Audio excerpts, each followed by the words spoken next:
आज की इस वीडियो में हम BSc third year geology second paper के क्वेश्चन पेपर के बारे में देखेंगे। जैसा कि आप जानते हैं कि यह जो क्वेश्चन पेपर है वह 2022 का क्वेश्चन पेपर है और हमने पिछले वीडियोज में कई और पेपर 2022 के ही जैसे जियोलॉजी फर्स्ट पेपर, इसके अलावा बॉटनी के भी जितने पेपर थे 3 पेपर थे, first paper second paper botany के जो भी थे उन सबको हमने पिछले वीडियोज में आपको करा दिया है। तो अगर आप ये वीडियोज नहीं देखे हैं तो आप चैनल के प्लेलिस्ट में जाकर आप देख सकते हैं उनको।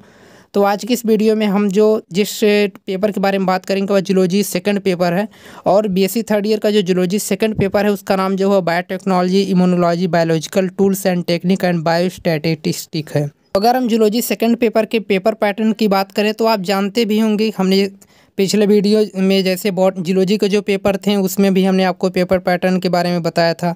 इसके अलावा जो बॉटनी के जो पेपर थे उसमें भी हमने आपको बता दिया था। फिर भी हम आपको यहाँ पर बता दे रहे हैं इसके पेपर पैटर्न के बारे में। तो यहाँ पर आप देख रहे हैं इसमें जो टाइमिंग रहती है वह 3 घंटे की टाइमिंग रहती है, यानी कि 3 आवर्स आपके पास यहाँ पर रहते हैं। और इसके अलावा जो इसमें मैक्सिमम मार्क्स रहते हैं वह 75 मैक्सिमम मार्क्स इसमें होता है।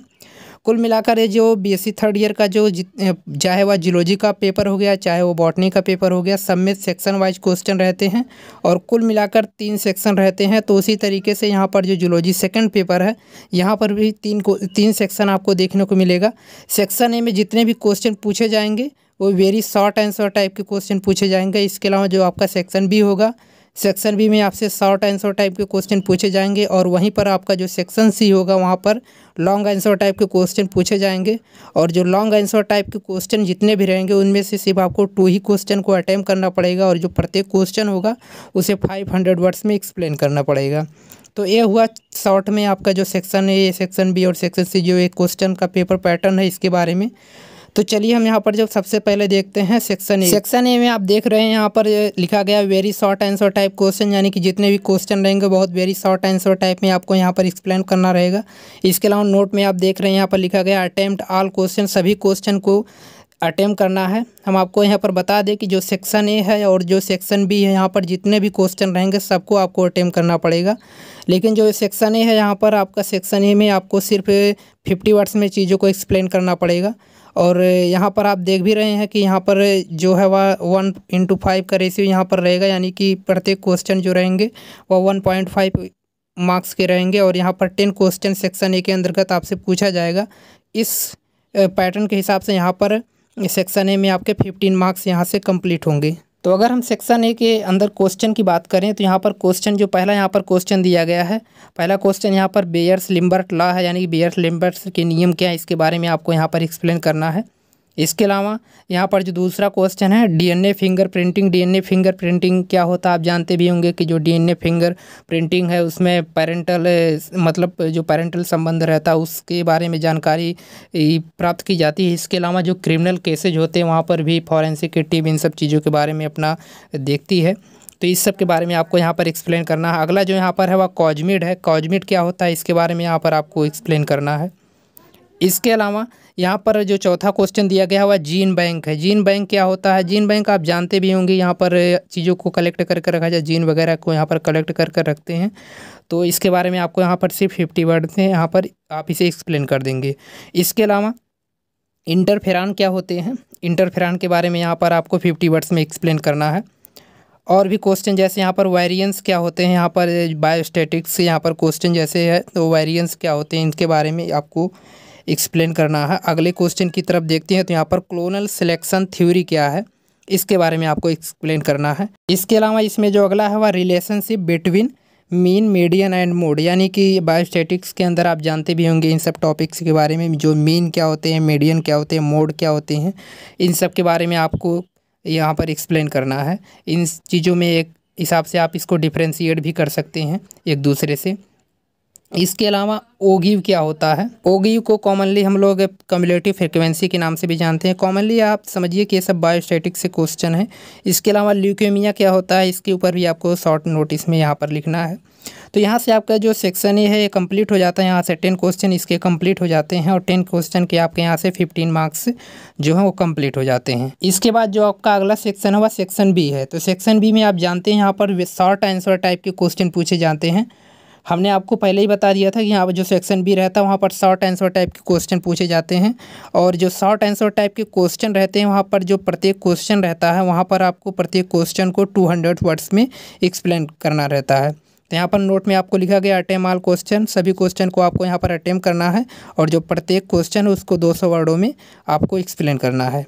यहाँ पर आप देख रहे हैं 8:5 का रेशियो यहाँ पर है, यानी कि जो आपके यहाँ पर क्वेश्चन जो रहेंगे वे आपके 5 क्वेश्चन रहेंगे, और जो प्रत्येक क्वेश्चन के जो मार्क्स रहेंगे वह 8 मार्क्स का होगा, यानी कि प्रत्येक क्वेश्चन जो रहेगा वह 8 मार्क्स का होगा। इस हिसाब से आपके 5 क्वेश्चन रहेंगे, तो यहाँ से आपके 40 मार्क्स यहाँ से कंप्लीट हो जाएंगे। तो कहने का मतलब यह है कि जो सेक्शन बी है आपका, यहाँ से आपके 40 मार्क्स यहाँ से आपके कंप्लीट हो जाएंगे। इसके अलावा जो सेक्शन ए है, सेक्शन ए से आपके 15 मार्क्स, इस हिसाब से 2 सेक्शन मिलाकर सेक्शन ए और सेक्शन बी यहाँ से आपके 55 मार्क्स यहाँ से आपके कंप्लीट हो जाएंगे। तो हम देखते हैं यहाँ पर सेक्शन बी में किस तरीके के क्वेश्चन पूछे गए हैं। तो यहाँ पर जो पहला क्वेश्चन यहाँ पर आप देख रहे हैं, describe various part of spectrophotometer, यानी कि स्पेक्ट्रोफोटोमीटर के डिफरेंट पार्ट्स के बारे में आपको यहाँ से अच्छे से एक्सप्लेन करना है। इसके अलावा और कर भी यहाँ पर क्वेश्चन पूछा गया है, how bacterial plasmid can be isolated, bacterial जो प्लाज्मिड होते हैं उसको कैसे आइसोलेटेड किया जाता है, इन सब के बारे में। तो यहाँ पर आप एक क्वेश्चन यहाँ से आप अटेम्प्ट करेंगे। इसके अलावा और भी क्वेश्चन जैसे यहाँ पर दिए गए हैं। तो यहाँ पर जो अगला यहाँ पर है, what are autoimmune disease, autoimmune disease क्या होता है इनके बारे में एक्सप्लेन करना है आपको। और कर भी यहाँ पर अथवा कर दिया गया है, calculate median of the given data, जितने भी यहाँ पर डाटा दिया गया है जैसे 9, 6, 7, 8, 8, 9, 6, 5, 4, 7, इन सब के आपको क्या निकालना है, मीडियन निकालना है। इसके अलावा इसमें जो अगला क्वेश्चन है, explain the role of genetic engineering in the agriculture, agriculture में जेनेटिक इंजीनियरिंग के बारे में आपको क्या भूमिका है, इसके बारे में आपको यहाँ पर एक्सप्लेन करना है। अगले क्वेश्चन की तरफ चलते हैं। और कर इसमें दिया गया है, explain the importance of vaccination in the human health, human health में वैक्सीनेशन क्या इंपॉर्टेंस है, यानी ह्यूमन हेल्थ में जो वैक्सीनेशन है उसका क्या इंपॉर्टेंस है, इसके बारे में आपको यहाँ पर एक्सप्लेन करना है। इसके अलावा जो अगला क्वेश्चन यहाँ पर दिया गया है, discuss the principle and application of the paper chromatography, paper chromatography में प्रिंसिपल क्या होते हैं, और इसके अलावा जो पेपर क्रोमेटोग्राफी की जो डिफरेंट एप्लीकेशंस होते हैं इन सब के बारे में अच्छे से आप इसे यहाँ पर एक्सप्लेन करेंगे। और कर भी यहाँ पर और भी क्वेश्चन दिए गए हैं, जैसे describe different types of electrophoresis, जितने भी टाइप्स के इलेक्ट्रोफोरेसिस होते हैं इसके बारे में आप यहाँ पर एक्सप्लेन करेंगे। यहाँ पर अगला जो क्वेश्चन है, what are DNA ligase, DNA ligase क्या होता है, discuss their importance, DNA ligase की इम्पॉर्टेंस और उसके इम्पॉर्टेंस क्या होते हैं और डीएनए लाइगेज होता क्या है, इन सब के बारे में आपको अच्छे से यहाँ पर एक्सप्लेन करेंगे आप। अगला जो क्वेश्चन यहाँ पर दिया गया है, define standard error, standard error के बारे में आपको यहाँ पर एक्सप्लेन करना है और इसे कैसे कैलकुलेट किया जाता है, इन सब के बारे में। तो कुल मिलाकर आपका जो सेक्शन बी है यहाँ पर समाप्त हो जाता है। हमने आपको सेक्शन बी में बता भी दिया था कि यहाँ से आपके 40 मार्क्स कंप्लीट होते हैं। तो 40 मार्क्स सेक्शन बी से, और जो सेक्शन ए है वहाँ से आपके 15 मार्क्स, यहाँ से दोनों सेक्शन में जाने पर आपके 55 मार्क्स यहाँ से कंप्लीट हो जाते हैं।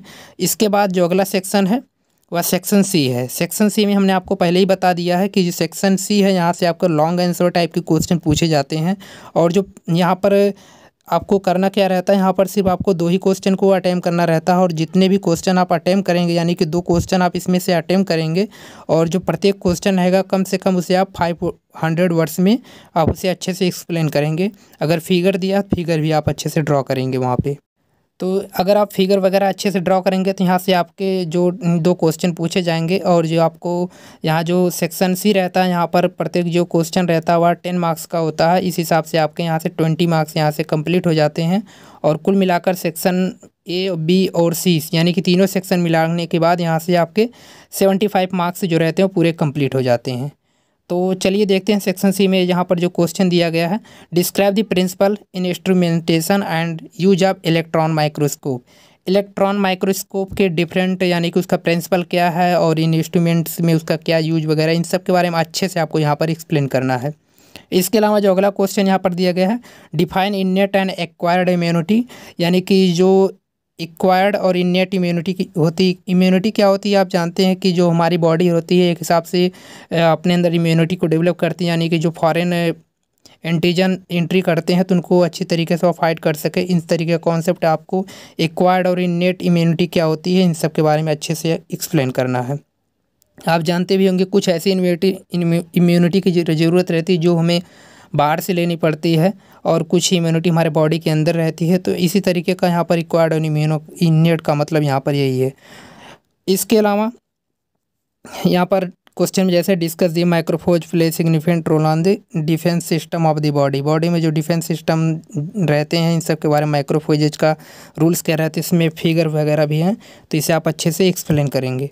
अगला जो क्वेश्चन यहाँ पर दिया गया है, what is the biotechnology, biotechnology क्या है, discuss the roles of biotechnology of the pharmaceuticals, यानी कि फार्मास्यूटिकल्स में बायोटेक्नोलॉजी का क्या यूजेज है, इन सब के बारे में आप अच्छे से एक्सप्लेन करेंगे।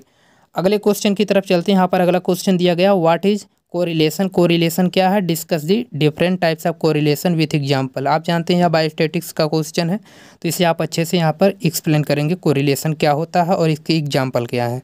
लास्ट इसमें जो क्वेश्चन है, what are cloning vector, cloning vectors क्या है, describe their role in rDNA technology, rDNA technology में डीएनए जो क्लोनिंग वेक्टर्स रहता है उसका क्या योगदान है, इनके बारे में आप अच्छे से यहाँ पर एक्सप्लेन करेंगे। यहाँ पर जितने भी क्वेश्चन सेक्शन सी में दिए गए हैं इसमें सिर्फ आपको 2 ही क्वेश्चन को अटेम्प्ट करना है, यानी कि 2 क्वेश्चन सिर्फ इसमें से आप अटेम्प्ट करेंगे और जो प्रत्येक जितने भी क्वेश्चन है यानी कि 2 क्वेश्चन अटेम्प्ट करेंगे तो उसको कम से कम आप 500 वर्ड्स में आप अच्छे से एक्सप्लेन करेंगे, तभी यहाँ से आपको पूरे नंबर यहाँ से मिल पाएंगे। तो आज की इस वीडियो में बस इतना ही, यही हमारे पास ये पेपर था, इसके बारे में हमने आपको अच्छे से बता दिया। अगर आपको यह वीडियो इन्फॉर्मेटिव लगी हो तो इसे आप लाइक ज़रूर करें और साथ ही साथ दोस्तों के साथ शेयर करें।